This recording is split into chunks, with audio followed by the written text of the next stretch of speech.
We have yet another 90-day extension in the trade war truce between the U.S. and China. Both countries announcing this delay just hours before sky-high triple-digit levies were set to go into effect today. Now, the new deadline will keep tariffs on Chinese imports at 30%, while China's duties on U.S. imports will remain at 10%, at least for now.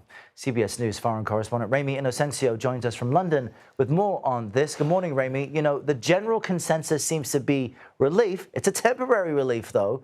What's behind the headline and why another 90-day delay? Yeah, Errol, what you said, at least for now, this pause, the second in a row, and it is at least some kind of economic relief for both the U.S. and China, even if only for another 90 days. President Trump signed that executive order last night. Basically, he said that there are ongoing discussions and that Beijing, in his words in that order, is taking significant steps to address U.S. concerns. Now, he didn't give any detail on that, but at the White House, he did sound positive. Take a listen. We'll see what happens. They've been dealing quite nicely. The relationship is very good with President Xi and myself. Right, and China had its own measured reaction. A foreign ministry spokesman said that Beijing hopes that Washington will strive for positive outcomes based on what he said was mutual benefit. And that mutual benefit, at least in the near term, right, is averting tariffs of over 100% against each other, 145% tariffs on Chinese goods, up to 125% Chinese tariffs on U.S. goods.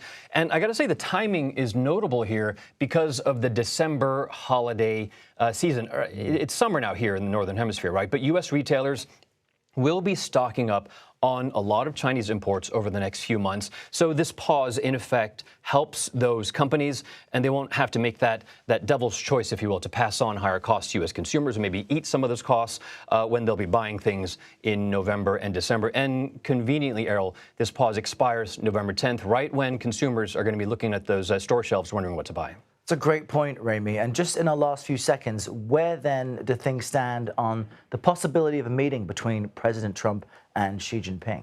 Yeah, and you know, all this talk, it's a possible reason for the U.S. president kicking that so-called tariff can down the road to pave the way to meet President Xi, perhaps for an even bigger trade deal and for the optics, which we know he loves. They've met 3 times in the past. The last time was in 2019 before COVID. It's this October or early November that we're looking ahead to. Trump could meet Xi in South Korea during a major economic summit of Pacific Rim countries known as APEC. He might also try to get to China before APEC, and each side has things that the other needs. The U.S. has semiconductors that China needs. They're smaller, faster, better than the ones it can make right now. China has, we know, a near monopoly on rare earths used in phones, electric vehicles, and defense. And then the U.S. has soybeans that China needs to feed all of its livestock in order to feed its massive population. So that sets a table for possible talks and then potentially a bigger U.S.-China deal at some point in the future. Yeah, kicking that tariff can, as you say, Ramy, that's an expensive can to kick. Thanks very much.